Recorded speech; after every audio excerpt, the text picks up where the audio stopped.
My name is Ruth Acheampong, and I am 57 years old. I worked in insurance for 29 years. Claims processing, policy review, underwriting support, the back office of the industry that nobody thinks about until something goes wrong and then everybody thinks about nothing else. I know what a beneficiary designation is. I know what it means when one is changed without notification.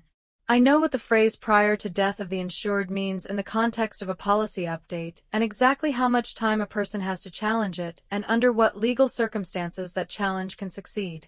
I knew all of this.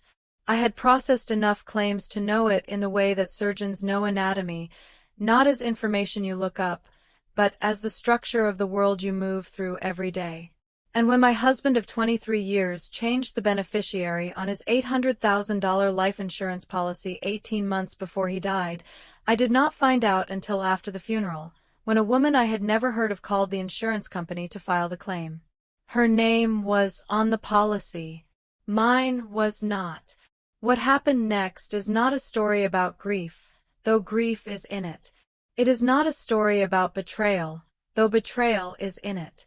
It is a story about a woman who knew exactly how the system worked, who had spent 29 years inside it, and who used that knowledge with a steadiness that surprised even her, because knowing how something works and being inside it yourself are very different things, and the distance between those two positions is where this whole story lives.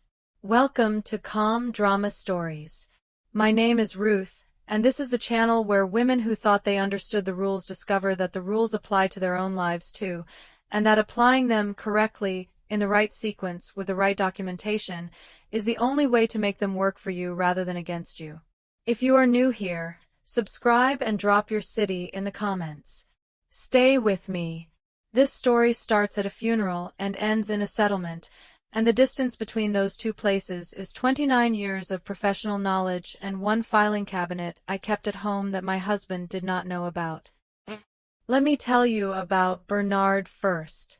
Bernard Acheampong was 59 years old when he died. He was a civil engineer, tall, methodical, with a particular quality of patience that belongs to men who have spent their careers managing large projects with long timelines. He was not a dramatic man. He did not raise his voice. He made decisions slowly and implemented them carefully, and the results of his decisions tended to outlast him in the physical sense. Bridges he had worked on, roads, drainage systems that managed water in ways that most people never thought about because they worked exactly as they were supposed to. We had been married for 23 years. We had 2 adult children, a son named Daniel and a daughter named Abina, who were 28 and 25 when their father died. We had a house that was paid off, a retirement account that was jointly held, and a life insurance policy that Bernard had purchased 21 years ago when Daniel was born and which had always, until 18 months before his death, listed me as primary beneficiary. Our marriage had not been uncomplicated.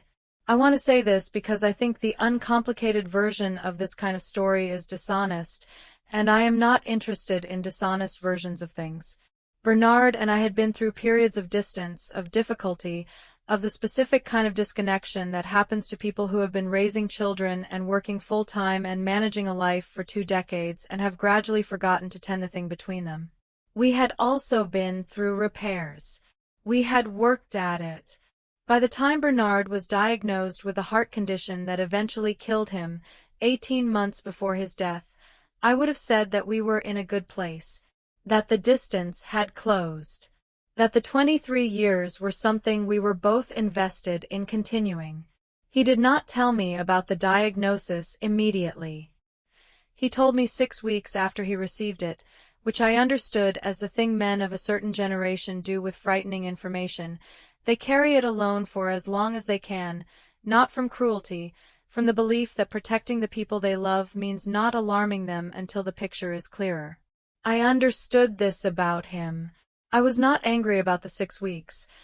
What I did not know, and what I was not told, was that during those 6 weeks, Bernard had also changed the beneficiary on the life insurance policy. He had removed my name and added, in my place, a woman named Patricia Owusu. I learned about Patricia Owusu at the funeral. Not from Bernard. from a phone call to the insurance company that I happened to overhear when Patricia, standing in the parking lot of the church, called the claims department while the reception was still in progress inside. I heard her say, "I'm calling to file a claim on a policy. The insured's name is Ruth Acheampong. My name is Patricia Owusu. I am the designated beneficiary." I stood in the doorway of the church for a moment. Then I went back inside and ate a sandwich and talked to Bernard's colleagues and thanked people for coming and did not say a word to anyone until the last guest left. Then I went home and I opened my filing cabinet. The filing cabinet was a standard 2-drawer unit that I had kept in the spare bedroom for 20 years. I had started it when I began working in insurance, not for any specific protective purpose but out of professional habit. Insurance professionals keep copies of policies, period. You keep copies of everything because you have spent your career watching people need documents they do not have, and the documents they most reliably do not have are the ones they are most certain they will not need. In the bottom drawer, behind the household files and the tax returns and the children's school records I had never gotten around to purging, was a folder I had labeled, Bernard, Insurance. In it were the following documents: a copy of the original life insurance policy, dated 21 years ago, naming me as primary beneficiary and Daniel as contingent beneficiary. Annual statements from the insurance company for every year since the policy was issued, showing premium payments, coverage amount, and beneficiary designation. I had kept these because I kept everything, and a copy of the beneficiary change notification that the insurance company had sent to the policyholder, not to me, because the notification goes to the policyholder, which had been mailed to our house and which I had opened and filed because I open all the mail, which is the kind of detail that 23 years of managing a household produces. I had not read it carefully when it arrived. It had arrived in a standard envelope with the insurance company's return address, which I associated with the annual statements, and I had glanced at it and filed it because the filing system was the habit, and the habit did not require scrutiny. I read it carefully now, sitting at the kitchen table at 11 p.m. on the night of my husband's funeral. It was the beneficiary change form. Bernard's signature. Patricia Owusu's name. Dated 11 months ago. I sat with it for a long time. Then I called my colleague, a woman named Margaret who had been in claims processing for 31 years and who had, over those years, become the person I consulted when I needed to think out loud about a situation without performing confidence I did not feel. Margaret answered on the third ring, which meant she had been awake, which at 11 p.m. meant she had been expecting a call from me at some point that night because Margaret had been at the funeral and Margaret paid attention. She said, "Tell me what you found." I told her. She was quiet for a long time. Then she said, "Do you have the original policy document?" I said, "Yes." She said, "The most recent annual statement showing your name?" I said, "Yes." She said, "The beneficiary change notification?" I said, "Yes." She said, "Ruth, you know what to do." I said, "I know what to do professionally. I'm asking you to help me think about what to do personally, because those are different things and right now I am not confident I can separate them." She said, "Then I will think for both of us for the next 10 minutes. Listen." I listened. Here is what Margaret told me, and here is what I already knew, and here is the distinction between those two things that mattered most. What I already knew. A beneficiary designation change on a life insurance policy is generally irrevocable once properly executed. The policyholder has the right to change the beneficiary at any time without the knowledge or consent of the current beneficiary. This is standard policy language. I had explained this to claimants hundreds of times. The policy belongs to the policyholder. The beneficiary has no legal standing to object to a change until the claim is filed. What Margaret told me, and what I needed to hear from outside my own head because I was at the kitchen table on the night of my husband's funeral, the circumstances of a beneficiary change can be challenged under specific conditions.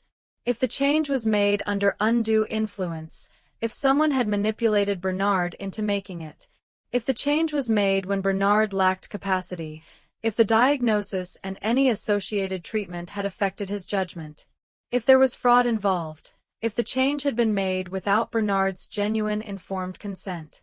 These were not easy claims to make. They required evidence. They required, specifically, medical records from the period of the change, financial records showing any unusual transactions that might suggest Patricia Owusu's influence, and testimony from people who had known Bernard during those months. They also required, and this was the thing Margaret said last and most carefully, a lawyer who handled estate and insurance disputes, contacted before the claim was processed, because once the claim was paid the money was gone and the recovery was exponentially harder. I said, "How long do I have before they process the claim?" She said, "File a dispute with the insurance company tomorrow. It triggers a hold on the claim while the dispute is reviewed. You have a window, but the window is short." I said, "I know." She said, "Ruth, do you want to do this?" I thought about the question for a long time. Not about whether I had the right to do it. I was clear on the legal framework, which was that I had standing to challenge the change under the circumstances I have described. Not about whether I had the documentation. I had the filing cabinet and 29 years of understanding what documentation meant in an insurance context. I thought about what it would mean to do this. What it would mean to investigate the last 18 months of my husband's life.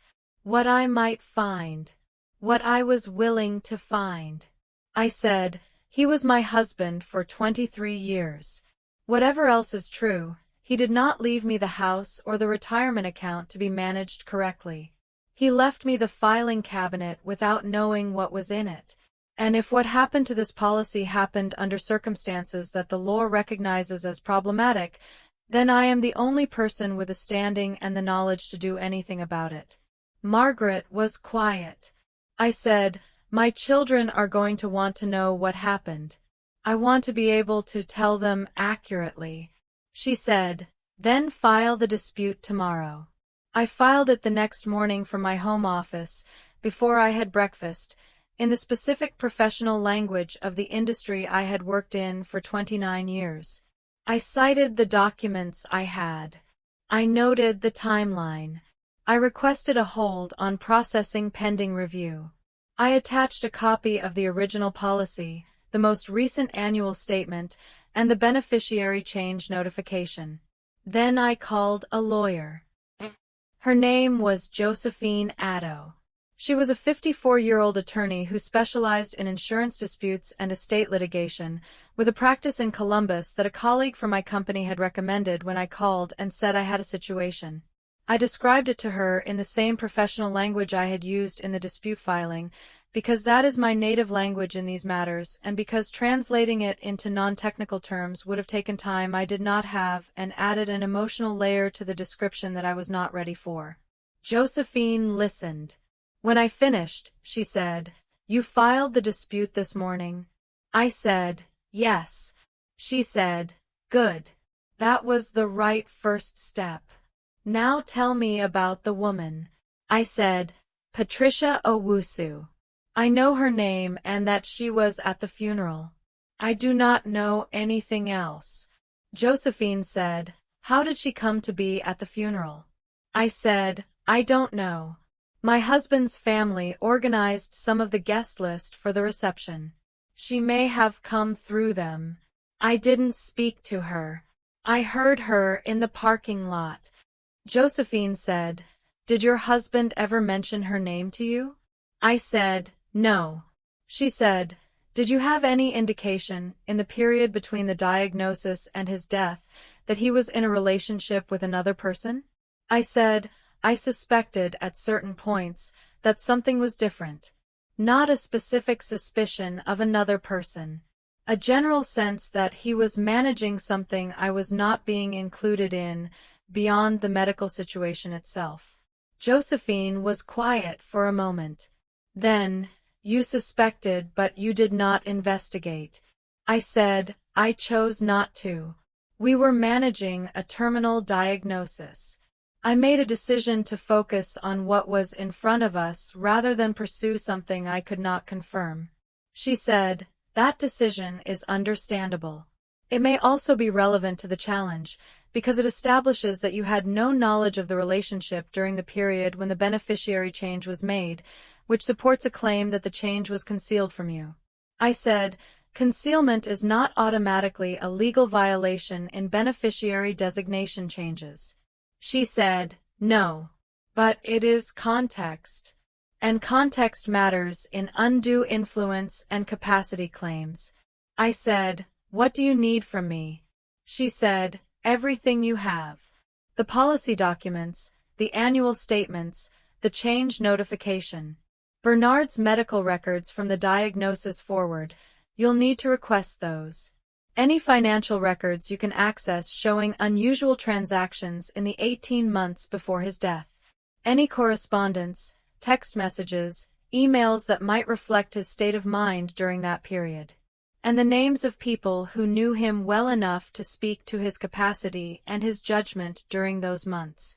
I said, "I have the insurance documents already. The medical records I can request. I'm listed as next of kin. The financial records, our joint account I can access. If he had separate accounts I don't know about, those will require a subpoena." She said, "Leave the subpoenas to me. What I need from you is everything you can provide directly."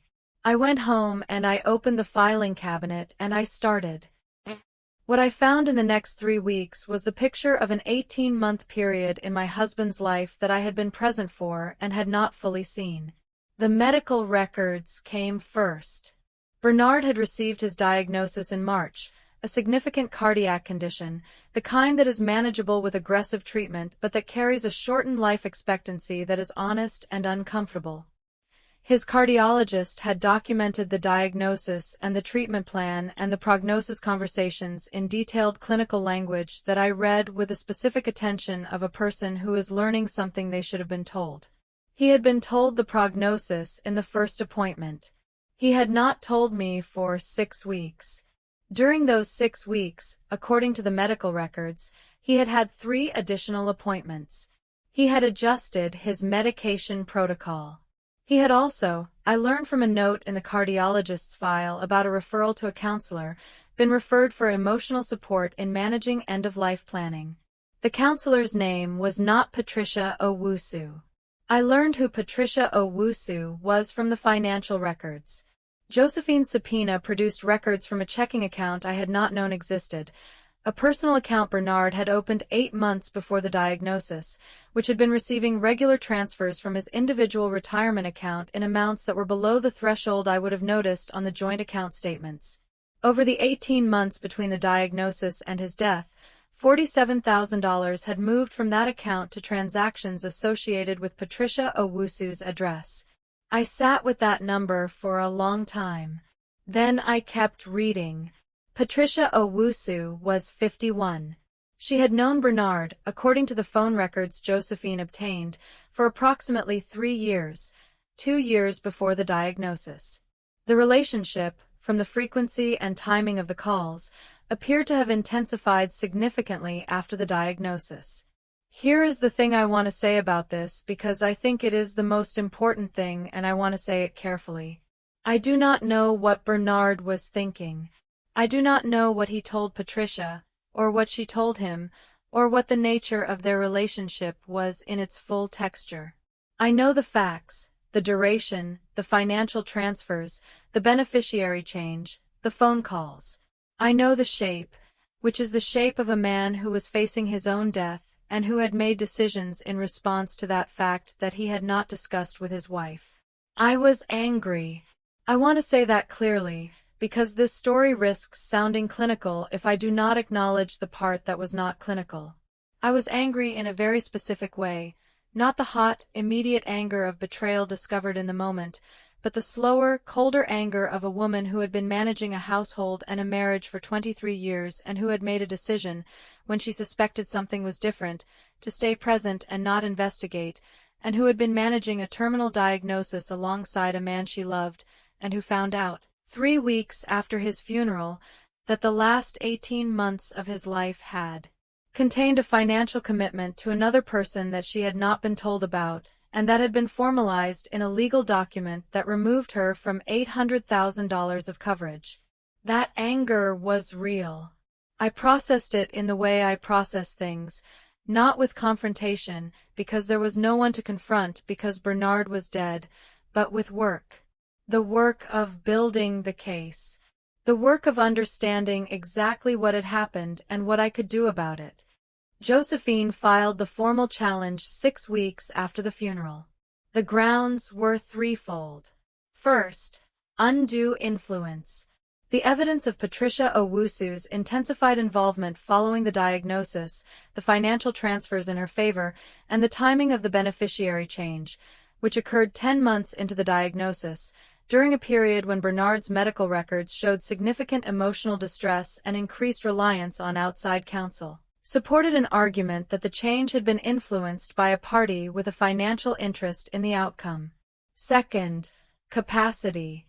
Bernard's cardiologist had documented, in the clinical notes from the period surrounding the beneficiary change, that Bernard was experiencing significant anxiety and cognitive effects from his medication regimen. Not incapacity in the legal sense. He had not been declared incompetent, but a diminished state that made him vulnerable to influence in ways that the law recognizes in the context of significant financial decisions. Third, failure to disclose material information. This was the most technical of the three grounds and the one that Josephine said was the least certain, but it was grounded in a provision in the original policy that required notification to the spouse in the case of a beneficiary change in policies over a certain coverage threshold. The insurance company had sent the notification to the policyholder, Bernard, as required. But the policy provision, which I had in the original document in my filing cabinet and which had been there for 21 years, specified that the insured shall ensure notification to the primary beneficiary of record of any designation change. Shall ensure notification. Bernard had not ensured notification. He had received the paperwork, and it had come to our house, and I had filed it unread, but he had not told me. The shall ensure language was discretionary enough that Josephine was not certain a court would enforce it, but it was in the policy and it was documented, and it was another layer on the foundation. The insurance company, faced with a formal legal challenge supported by this level of documentation, did what insurance companies do when the challenge has substance. They requested a mediation before processing the claim. Josephine prepared for mediation with the same thoroughness I would have brought to a complex claims file at work. She organized the evidence chronologically. She prepared a timeline that laid out the diagnosis, the relationship's intensification, the financial transfers, the beneficiary change, and the subsequent months in a sequence that told the story clearly without requiring a judge to assemble it. She also, at my request, prepared a financial analysis of what Bernard's death represented to me materially, not to generate sympathy, but to establish the concrete impact of the beneficiary change. The $800,000 policy had been part of our joint financial planning for 21 years. It was referenced in our estate documents, our retirement planning, our long-term care considerations. Its loss was not abstract. It had specific consequences that could be calculated. We went into mediation 6 months after the funeral. I want to tell you about the mediation room, because it was the strangest room I have been in my life, and I have been in many rooms. There were 5 people at the table. Me, Josephine, Patricia Owusu, Patricia's attorney, a woman named Sandra who had the competent, contained energy of someone who had handled a great many uncomfortable situations and had developed a professional distance from the discomfort, and a mediator named Robert who had 30 years in insurance dispute resolution and who sat at the head of the table with the specific neutrality of someone who had heard every version of every story and had stopped being surprised. Patricia Owusu was not what I had expected, which is a sentence I want to be careful about, because what I had expected was constructed from anger and incomplete information and the specific distortion that grief produces in how you see the people connected to it. She was a quiet woman, not cold, contained. She sat with her hands folded on the table, and she did not look at me directly, which I understood, and she did not perform anything. She did not perform grief, did not perform entitlement, did not perform the version of herself that would be most sympathetic to the room. She sat and she listened, and she was, I gradually understood, also a woman who had lost someone, and that someone was Bernard. I do not know what they were to each other. I know the facts, and I do not know the full truth, and I have had to make peace with that distinction. What I knew in that room was what I brought to it. The filing cabinet, 29 years of professional knowledge, Josephine's preparation, and a clear statement of what I wanted, which was not everything and was not nothing. I had told Josephine before the mediation, I want the children provided for. I want the financial planning Bernard and I made over 23 years to be honored. I want the $800,000 recognized as part of a 23-year marital financial plan, and I want a settlement that reflects that. Josephine had said, "What are you willing to accept?" I had said, 60%. I will accept 60%. She had looked at me. She said, "Why 60? I said, "Because I was the beneficiary for 21 years of a 23-year policy. 60% is mathematically consistent with that proportion. It is also enough." Josephine had nodded. She said, "That is a reasonable and defensible position." It was. She took it into the room and she laid out the case for it with the clarity of someone who had organized 30 years of claims knowledge into a format that a mediator could evaluate. The mediation took 1 day. Sandra and Patricia's position was, initially, that the beneficiary change was valid, properly executed, and reflected Bernard's genuine intention.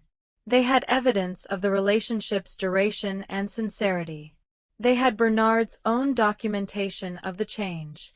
Josephine presented the medical records, the cognitive effects of the medication, the timing of the intensification of the relationship relative to the diagnosis, the $47,000 in financial transfers, the shall ensure notification provision in the original policy.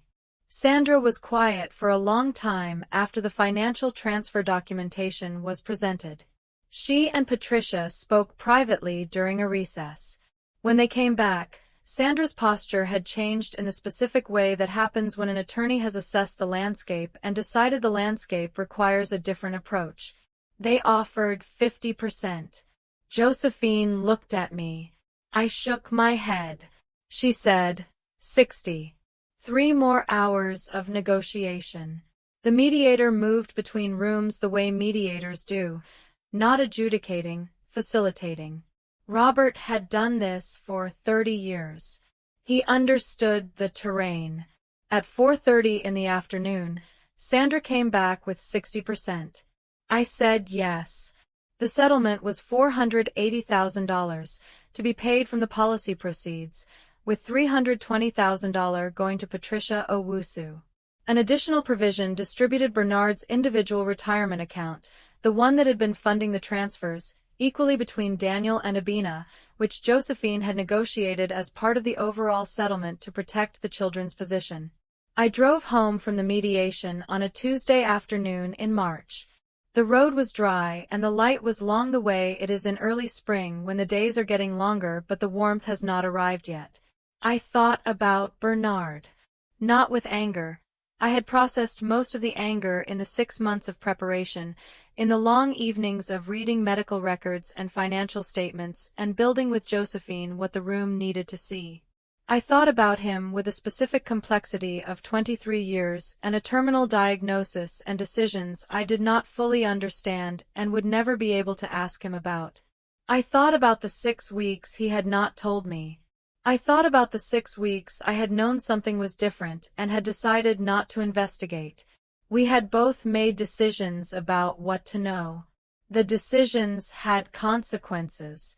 The filing cabinet had been my consequence, and it had produced what it produced, and I was going home to a house that was paid off and children who were provided for and a settlement that reflected 21 years of a policy that had always had my name on it until it didn't.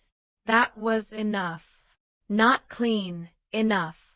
And enough, I have learned, is what you work toward when clean is not available.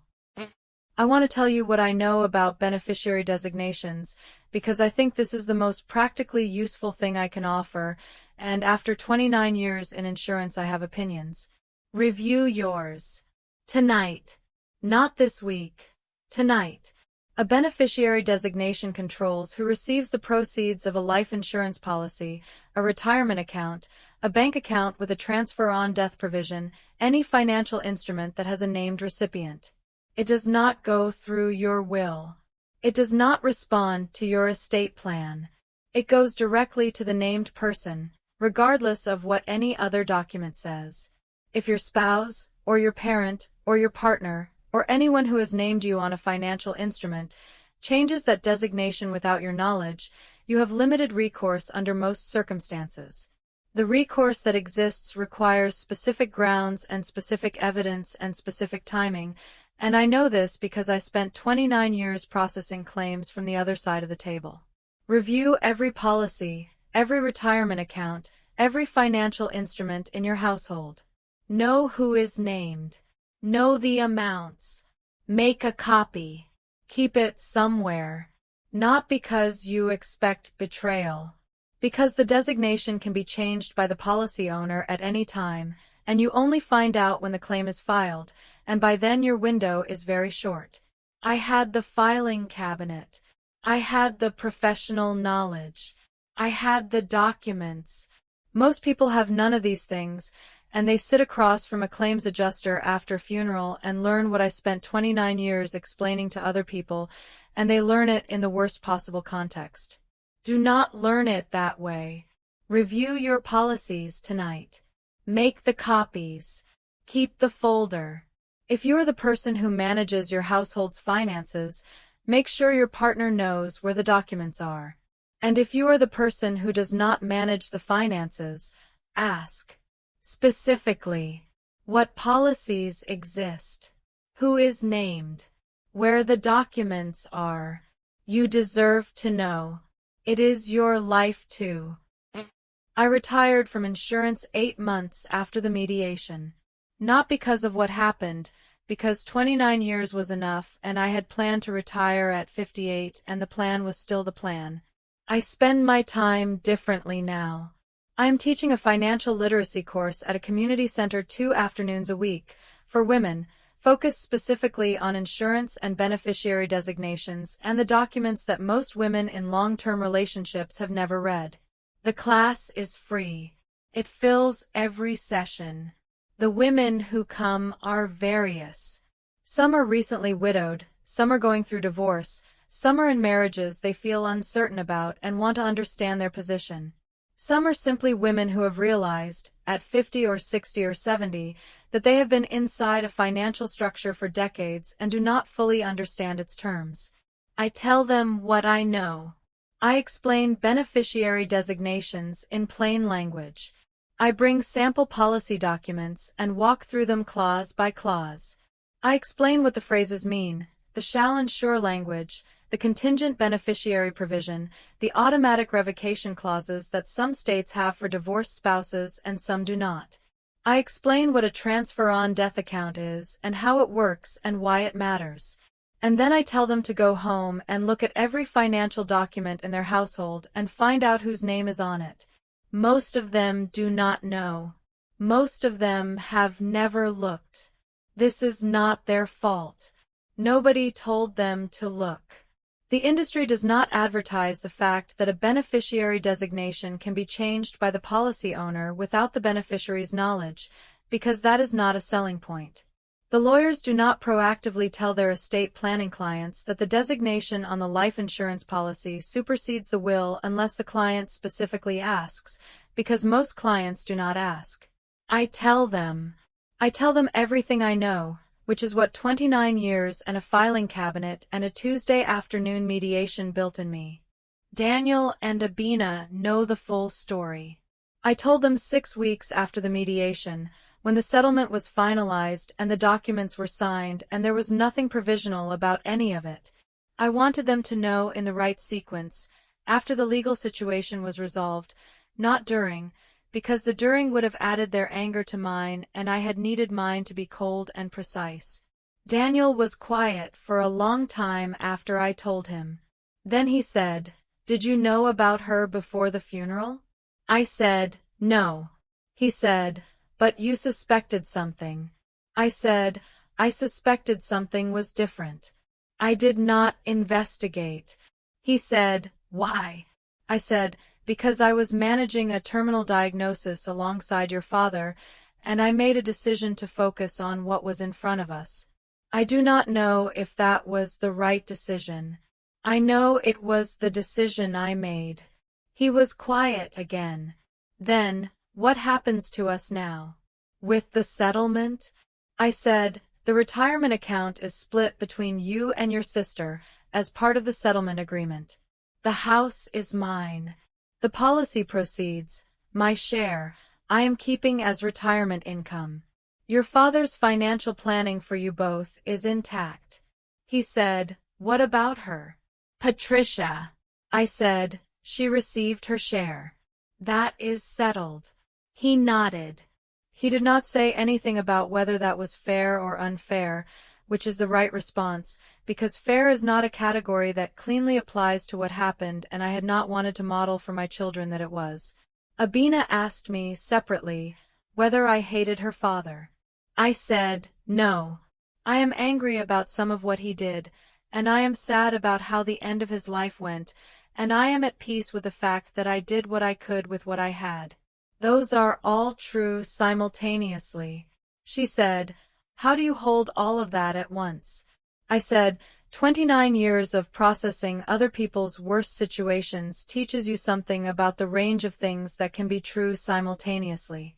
Most situations are not clean. Most people are not entirely the person they appear to be. That does not make the good things untrue." She thought about that for a while. Then she said, "You were always the practical one." I said, "I was. It turns out practical was the right thing to be." I keep the filing cabinet. Not at home anymore.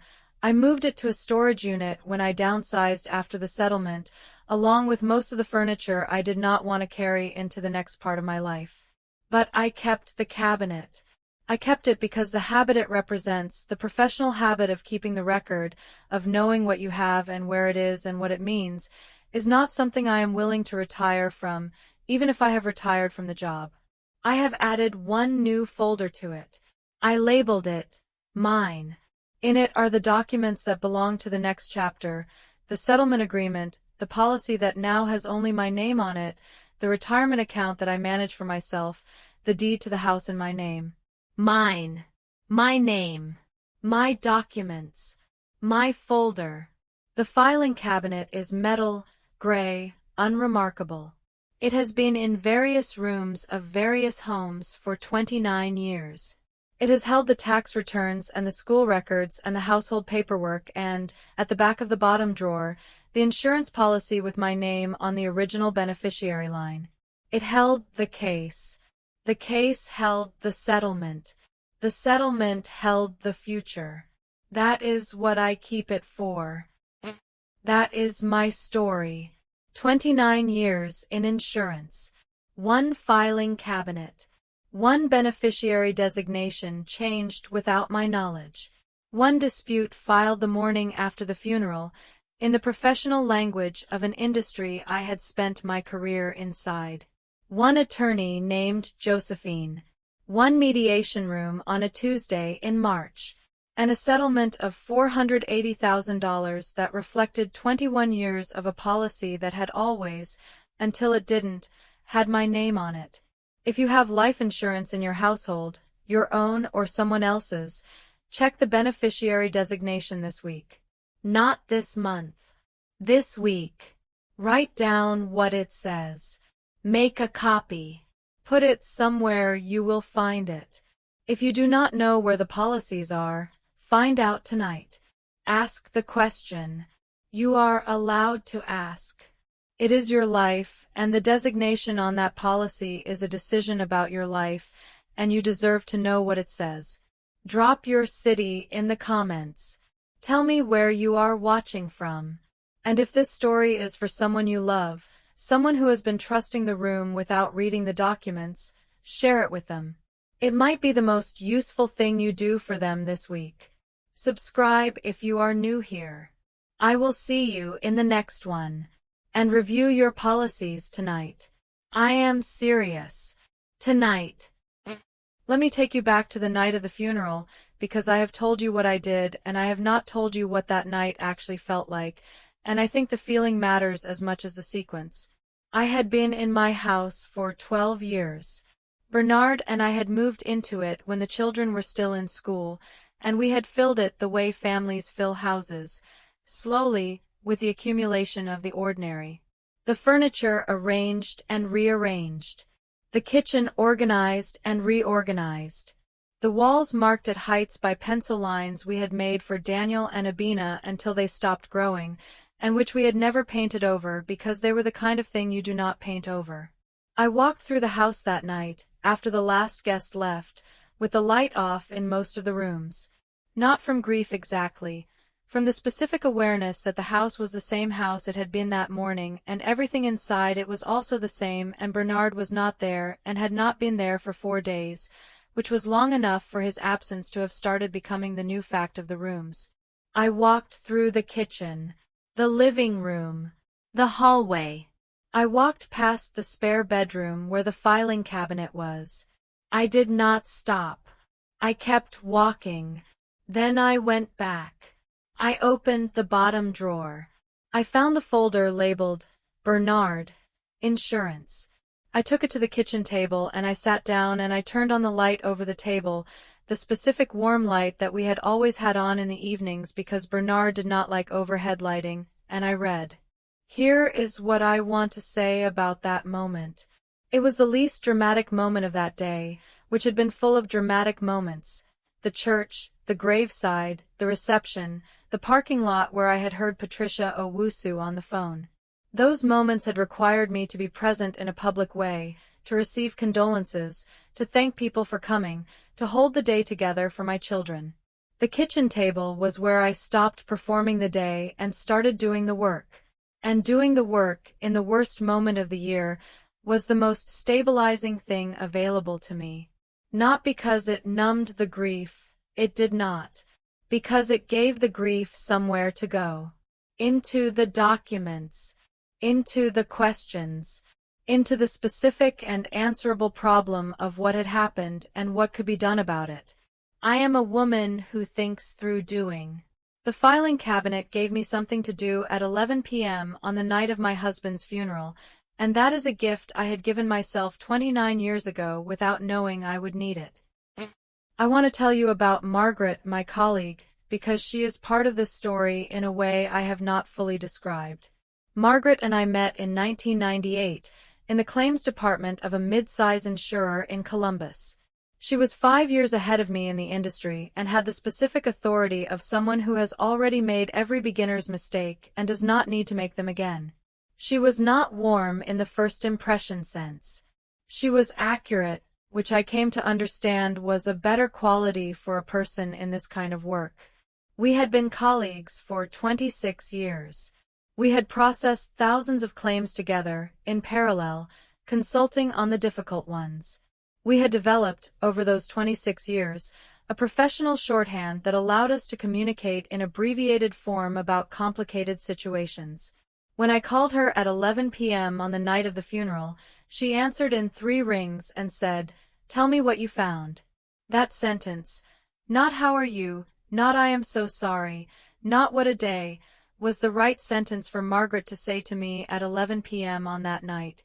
It acknowledged that I had found something, which she knew I would have, because she knows me, and it asked for the information in the form that would allow us to begin working. We have never discussed our friendship in the explicit way that friends sometimes discuss it. We have discussed it by showing up, by answering in 3 rings, by saying tell me what you found when the professional vocabulary is the right vocabulary for the moment. After the mediation, after the settlement was signed, Margaret took me to dinner. Not to celebrate, to mark. She ordered wine and she said, "You did that correctly." I said, "I did it the way I would have done it for a client." She said, "That is what correctly means, in this context." I said, "It was harder to do for myself than for a client." She said, "Yes, it always is. You know too much about the worst case." I thought about that. I said, "I knew the worst case. I also knew the process.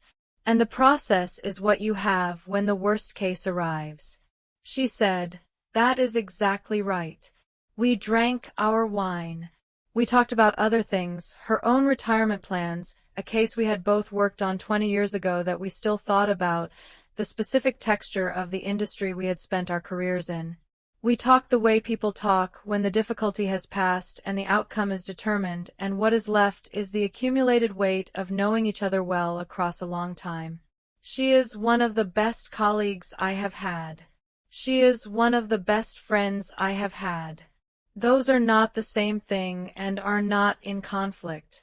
I want to tell you about the financial literacy class because it has become, in the years since I started teaching it, the thing I spend the most time thinking about and the thing that feels most like continuation. The class meets twice a week, Tuesday and Thursday afternoons, in a room at a community center in Columbus that smells like institutional coffee and has fluorescent lights that I have learned to work around by angling the projector to avoid the worst glare. There are 8 to 12 women in any given session. They are various ages, various circumstances. I have had women in their 30s who are just beginning to think about these questions and women in their 70s who are learning things they have needed to know for 50 years. I start every class with the same question. I say, "Who in this room knows what a beneficiary designation is?" Usually 2 or 3 hands go up. Sometimes none. I say, "By the end of this session, every one of you is going to know what it is, why it matters, and what to do about it. And you are going to leave with a checklist that tells you every financial document in your household that has one and what you need to find out about each one." The checklist took me 3 weeks to develop. Josephine reviewed it. Josephine's partner, who handles estate planning, reviewed it. It is 7 items long and fits on 1 page and covers every type of financial instrument that has a beneficiary designation or transfer-on death provision that most people encounter in the course of a normal financial life. I give it to every woman who comes through the class. I tell them to take it home and sit down with their household's financial documents and go through it line by line. I tell them to come back the following session and tell me what they found. What they find is almost always the same. They find that they did not know about accounts they did not know existed. They find that the beneficiary on the life insurance policy has not been updated since the policy was purchased, and sometimes that means a deceased parent or a former spouse is still listed. They find that the retirement account, the one that will be the largest financial asset in the household, has a beneficiary designation that has not been reviewed in 15 years and that might no longer reflect what they actually want. One woman found that she was not on her husband's retirement account at all. The account had been opened before they married, 30 years ago, and the original beneficiary, his sister, had never been changed. The account was worth $340,000. The sister was still living. She sat in the class with that information on her phone and she looked at me and she said, "I have been married to this man for 30 years and I did not know this." I said, "Now you know. And knowing is the first thing. The second thing is talking to him tonight." She did. She told me the following week that the beneficiary had been updated within 48 hours. Her husband had not known it was still his sister either. It had been there for 30 years, unchanged, a decision made before the marriage that had simply never been revisited. This is what the class is for. Not for the dramatic situations, though those exist too. For the quiet situations. The unmarked account. The outdated designation. The document that nobody reviewed because nobody knew to review it. I tell every class, the document that costs you the most will be the one you did not know existed. Find it before it finds you. One more thing before I finish, and it is the hardest thing in the story to say. I loved Bernard. I want to say that here at the end because the story has been about what he did and what I did about it, and what he did is real and what I did is real, and underneath both of those things is 23 years of a life together and 2 children we raised and a house we filled and a marriage that was complicated in the way that all long marriages are complicated. I loved him in year 1 and I loved him in year 23, and the love is not retroactively undone by what happened in the last 18 months of his life. It is complicated by it. It is sitting alongside it now in a way that requires me to hold 2 things simultaneously, which is what grief usually requires and which is harder than it sounds. I do not know what Bernard was thinking when he changed the beneficiary. I do not know what Patricia Owusu meant to him, or what he told her about us, or what story he was living in those 18 months that made that decision seem right to him. I know the facts, and I do not know the full truth. What I know about myself is that I did what I could with what I had, which was the filing cabinet and 29 years and a telephone to call Margaret and the discipline to file the dispute the morning after the funeral before I had breakfast. That is what I had. It was enough. Not clean.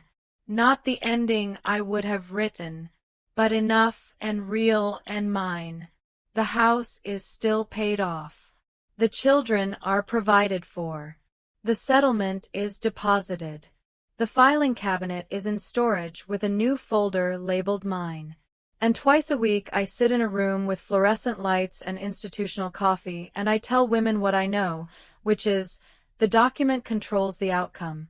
Know your documents. Make your copies. Keep your folder. The folder is the only thing nobody can take from you after the fact. Start it tonight.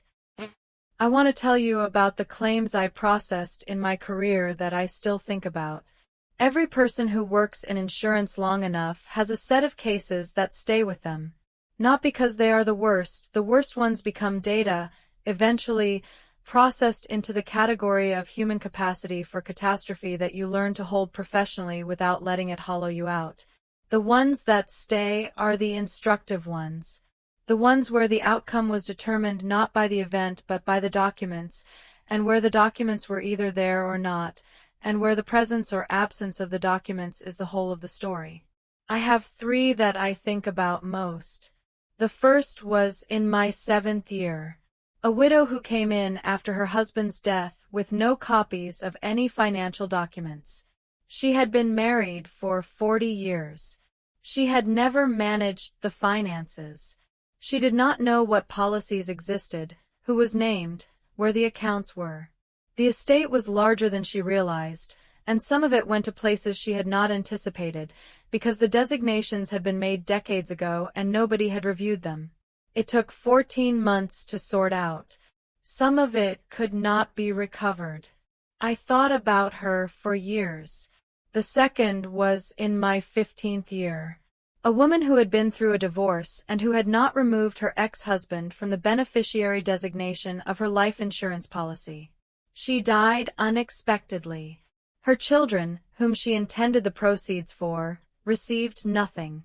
Her ex-husband, whom she had not spoken to in 9 years, received $240,000. It was entirely legal. The designation controls. There was nothing anyone could do. The third was the opposite of the first 2. A woman in her 60s who came in with a binder, an actual 3-ring binder, organized by policy type, with tab dividers and a cover page that listed every financial instrument in the household, the institution, the account number, the beneficiary designation, and the date it had last been reviewed. She was widowed, and the estate was complex, but the processing was the fastest and cleanest I had ever managed, because she knew everything and it was all on paper. I asked her where she had learned to do it. She said her mother had kept a similar system. She said, My mother told me, when I got married, that I should know everything about my own finances and never assume someone else was keeping the record for me. She said it matter-of-factly, the way you say things that have been true for so long they do not feel like advice anymore. Just the structure of how things work. I thought about that woman for years too. I thought about her when I started the filing cabinet in the first year of my career. I thought about her on the night of Bernard's funeral when I sat at the kitchen table and found what I needed in the bottom drawer. Her mother had told her. My professional experience had told me. The source of the knowledge is different. The knowledge is the same. Keep the record. Know your documents. Do not let someone else be the only person who knows. I want to tell you about Daniel's wife, whose name is Kemi. She is 26, a pharmacist, organized and careful in the way that pharmacists are organized and careful. She understands that the details matter and that the details have consequences and that the consequences arrive on a schedule that does not care about good intentions. 3 weeks after the mediation, Kemi asked me to have lunch with her. Not with Daniel, just the two of us, which was unusual enough that I paid close attention. She said, I want to know what I should have in place. For us. What documents? What designations? I said, you want to review your financial instruments. She said, I want to understand what we have and what it means and what happens if something happens. I didn't know this was something you could lose control of until I saw what happened to you. I said, most people don't know until they're inside it. She said, tell me what to do. We spent 3 hours at that lunch. I walked her through the checklist I had developed for the class. We went through her and Daniel's situation specifically, the accounts, the policies, the designations, the estate documents they had, and the ones they did not have. By the end of it, she had a list of 7 things to address and a timeline for addressing them. She addressed all 7 within the month.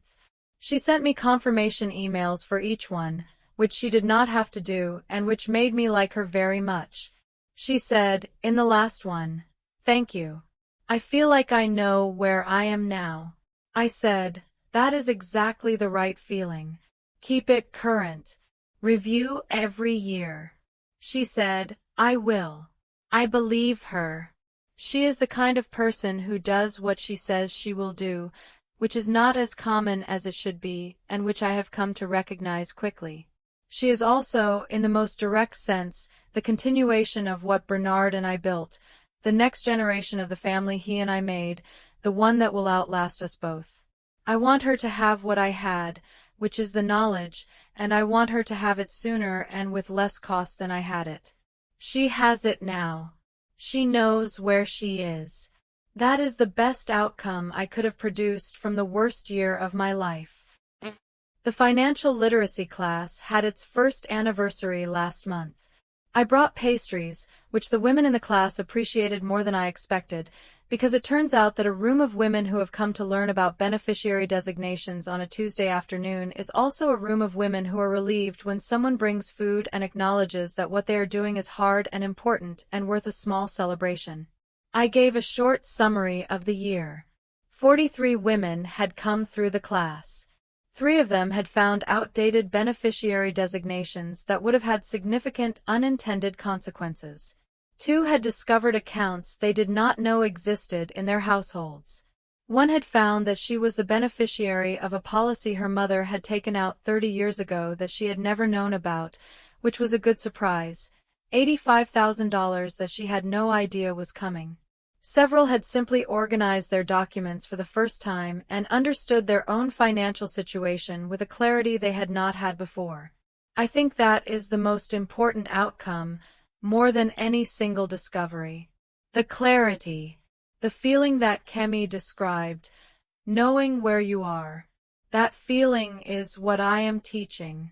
Not just the documents. The orientation.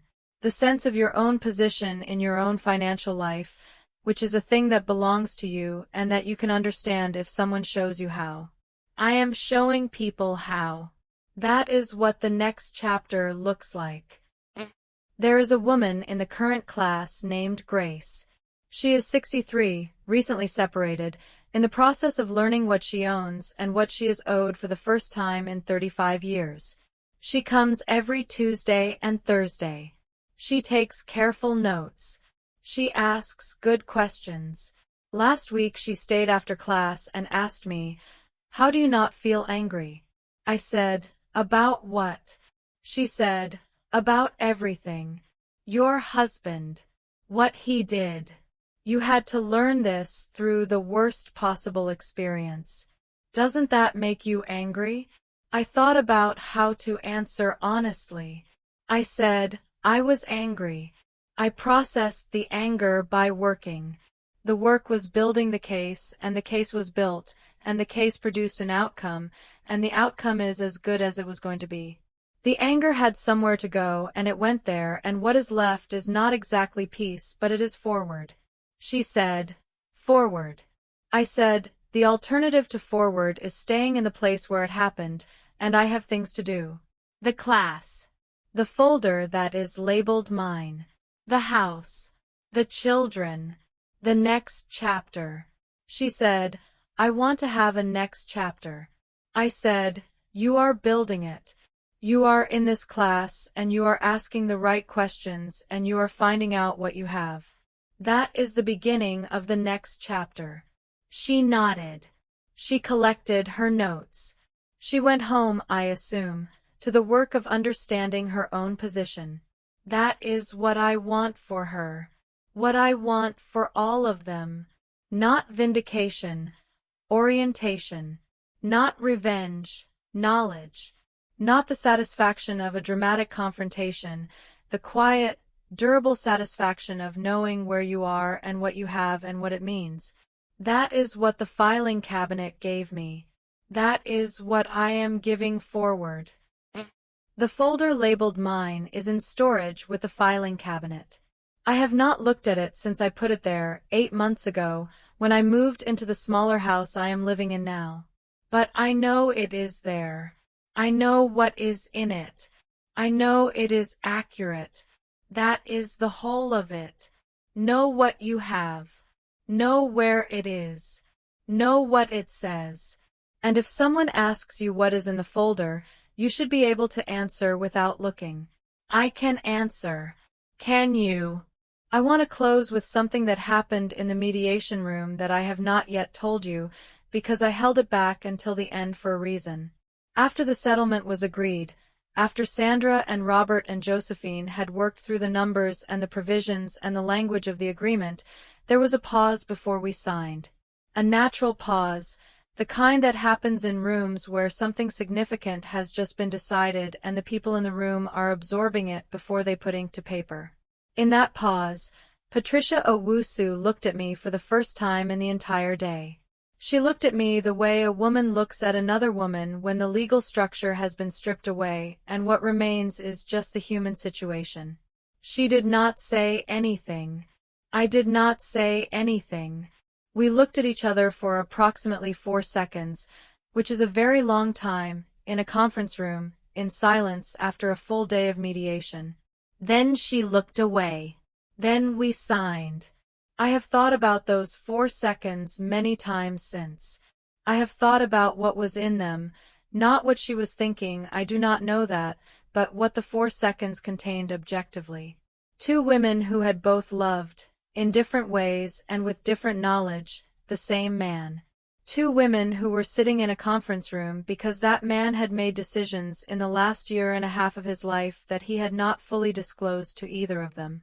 2 women whose lives had been shaped by someone who was no longer present to be asked about any of it. I did not feel hatred in those 4 seconds. I want to say that clearly because I think people expect me to, and the honest answer is that I did not. I felt something more complicated, a recognition that the situation was not a simple one of victim and wrongdoer, that both of us had been in a relationship with a man who had managed information carefully and had left both of us with incomplete pictures. I am not excusing Bernard. What he did to me, removing my name, taking $47,000, not telling me, has consequences that the mediation addressed. Those consequences are real. I am also not making Patricia the villain of this story, because she does not belong in that role in the way that role is usually cast. She is a woman who was in a relationship with a man who did not fully tell her his situation, which is different from me in degree but not entirely in kind. The 4 seconds held all of that. Then we signed the papers. Then I drove home on the long road in the early spring light. That is the whole story. Every complicated piece of it, held together by the filing cabinet and 29 years and a dispute filed before breakfast on the morning after the funeral. The folder labeled mine is accurate. The house is paid off. The children are provided for. And twice a week I sit in a fluorescent lit room and I tell women what I know. That is forward. That is the next chapter. That is enough. One final thing. In the financial literacy class, at the end of every session, I ask each woman to write down one action she will take before the next class. Not a plan, a single action. Small enough to do. Specific enough to be done or not done, with no ambiguity about the result. The actions are various. Call the insurance company. Find the policy document. Ask my husband about the retirement account. Look up whether my state has automatic revocation for divorced spouses. Pull my credit report and check for accounts I don't recognize. One action. Before next Tuesday. I collect them at the next session. I ask who did it. Almost everyone raises her hand. This is the thing I have learned about the gap between knowing and doing. It is almost always bridged by specificity. Not a plan. One action. Small enough to do today. Clear enough that you know when you've done it. Know your beneficiary designations. That is the plan. Find the life insurance policy document and read the beneficiary line. That is the one action. One action. Today. I mean it. Go. I want to tell you about the week I got the settlement check, because it was nothing like I expected. I expected relief. I expected something that felt like completion, the closing of a chapter, the arrival at a destination I had been working toward for 6 months. I expected the deposit to feel significant in a way that matched the number. What I felt was Tuesday. I deposited the check on a Tuesday morning at the bank branch I have used for 20 years. The teller, a woman named Angela who has been at that branch for as long as I have been a customer, processed the deposit with the same efficiency she processes everything. She asked if I wanted a printed receipt. I said yes. She handed it to me. I folded it and put it in my wallet. Then I drove to the community center for the afternoon class. I taught the class. 8 women, a new session, none of them had been before. I started with the same question I always start with. Who knows what a beneficiary designation is? 2 hands went up. I said, by the end of this session, all of you will. I handed out the checklist. I drove home. I made dinner. I sat at the table where I have been sitting since I moved into the smaller house, which is the right size for one person and has a kitchen window that looks out onto a garden I am beginning to develop into something that will, in 2 or 3 years, look like it belongs here. The settlement check felt like a Tuesday because the work does not stop for the resolution. The resolution is a fact, clean and documented, and the work continues alongside it. The class continues. The folder labeled mine continues to contain accurate documents. The garden continues to grow. That is what forward looks like from the inside. Not triumph. Not closure. Not the feeling of an ending. Just Tuesday, with the check deposited and the class taught and the garden progressing at the pace gardens progress, which is slower than you want and exactly as fast as it needs to be. The filing cabinet is in storage. The folder is there. The documents are accurate. And on Tuesday mornings I deposit what I am owed, and on Tuesday and Thursday afternoons I teach women what I know, and on all the other days I tend the garden and cook dinner and live in the house that is mine and plan the next class and answer Kemi's questions when she sends them and call Margaret and add to the folder when there is something to add. That is the life. That is what remains when the worst year is over and the documents have done their work and the next chapter is not dramatic and does not need to be. The folder is the foundation. The rest is building. Build on solid ground. Know your documents. That is everything.